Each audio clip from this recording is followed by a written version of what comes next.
നമ്മുടെ ഇന്നത്തെ recipe Snickers pudding ആണ്. അപ്പൊ ആദ്യത്തെ ലെയറിലേക്ക് ബ്രെഡ് സൈഡ് പാർട്ടൊക്കെ ഒന്ന് കട്ട് ചെയ്തിട്ട് നമ്മൾ ഇതുപോലെ 2 പീസ് വീതം കൊടുത്തിട്ടാണ് ലെയർ ചെയ്തെടുത്തിട്ടുള്ളത്. നനച്ചെടുക്കാം. 1/4 കപ്പ് പഞ്ചസാര ഒന്ന് മെൽറ്റ് ആക്കി എടുക്കാം. 1/2 കപ്പ് വെള്ളവും കൂടെ ഒഴിച്ച് തിളപ്പിച്ചിട്ട് നമ്മൾ ഇനി ഇതിലേക്ക് 1/2 ടീസ്പൂൺ കോഫി പൗഡറും കൂടി ചേർത്ത് ഒന്ന് തിളപ്പിച്ച് മാറ്റുന്നുണ്ട്.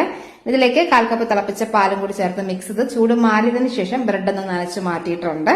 അടുത്ത ലെയറിലേക്ക് 1/2 കപ്പ് പഞ്ചസാരയും കൂടെ ഒരു 3 ടേബിൾ സ്പൂൺ വെള്ളവും കൂടി ഒഴിച്ചിട്ട് മെൽറ്റ് ആക്കി എടുക്കുന്നുണ്ട്. 25 ഗ്രാം അളവിൽ അൺസാൾട്ടഡ് ബട്ടറും കൂടി ചേർത്ത് മെൽറ്റ് ആക്കി എടുക്കാം. ഇനി ഇതിലേക്ക് നമുക്ക് 1/2 കപ്പ് അളവിൽ ഫ്രഷ് ക്രീമോ വിപ്പിംഗ് ക്രീമോ ചേർത്ത് കൊടുക്കാം. വീണ്ടും ഒന്ന് തിളപ്പിച്ചിട്ട് 1/2 കപ്പ് അളവിൽ പീനട്ടും 1/4 ടീസ്പൂൺ ഉപ്പും കൂടി ചേർത്ത് തിളപ്പിച്ച് മാറ്റുന്നുണ്ട്. ചൂട് മാറി കിട്ടുമ്പോൾ നമുക്ക് നല്ല തിക്കായിട്ട് അതുപോലെ സോസ് ആയിട്ട് കിട്ടും. ഇതിൽ നിന്ന് കുറച്ച് മാത്രം നമ്മൾ ഈ ലെയറിലേക്ക് കൊടുത്തിട്ട് ബാക്കി മാറ്റുന്നുണ്ട്. ഇനി ബീറ്റ് ചെയ്ത വിപ്പിംഗ് ക്രീമിലേക്ക് ഒരു 1/2 കപ്പ് അളവിൽ ചോക്ലേറ്റും 1/4 കപ്പ് തിളപ്പിച്ച പാലും കൂടി ഒന്ന് മിക്സ് ആക്കി എടുത്തിട്ടുള്ളതാണ്. അപ്പൊ മെൽറ്റ് ആക്കി എടുത്ത് ചൂട് മാറിയതിനു ശേഷം ഇതിലേക്ക് നമ്മൾ ഒഴിച്ചു കൊടുക്കുന്നുണ്ട്. കുറച്ച് മാത്രം മാറ്റി വെക്കാം കേട്ടോ. അപ്പൊ നമ്മൾ ആ ഒരു മിൽക്ക് ചോക്ലേറ്റ് ആണ് എടുത്തിട്ടുള്ളത്. നല്ല മധുരത്തിലാണെങ്കിൽ മിൽക്ക് ചോക്ലേറ്റ് എടുക്കുക. അപ്പം ഒത്തിരി മധുരം വേണ്ടെങ്കിൽ ഡാർക്ക് ആണ് കേട്ടോ നല്ലത്. മിൽക്ക് മെയ്ഡും കൂടി ചേർത്ത് മിക്സ് ചെയ്തിട്ടാണ് നമ്മൾ കൊടുത്തിട്ടുള്ളത്. ഇനി ഏറ്റവും ടോപ്പിലേക്ക് നമ്മൾ ആ ഒരു പീനട്ടിന്റെ ആ ഒരു മിക്സ് ആണ് കേട്ടോ ഒഴിച്ചു കൊടുക്കുന്നത്. എന്നിട്ട് നേരത്തെ മാറ്റി വെച്ചിട്ടുള്ള ആ ഒരു ചോക്ലേറ്റിന്റെ മിക്സും കൂടി ഒഴിച്ച് മിക്സ് ചെയ്തിട്ട് നല്ലപോലെ ഫ്രിഡ്ജിൽ തണുപ്പിച്ചെടുക്കാവേ. ഭയങ്കര ടേസ്റ്റ് ആണ്. അപ്പൊ ഇതിന്റെ ഡീറ്റെയിൽഡ് വീഡിയോ നമ്മുടെ യൂട്യൂബ് ചാനലിൽ അപ്ലോഡ് ചെയ്തിട്ടുണ്ട് കേട്ടോ.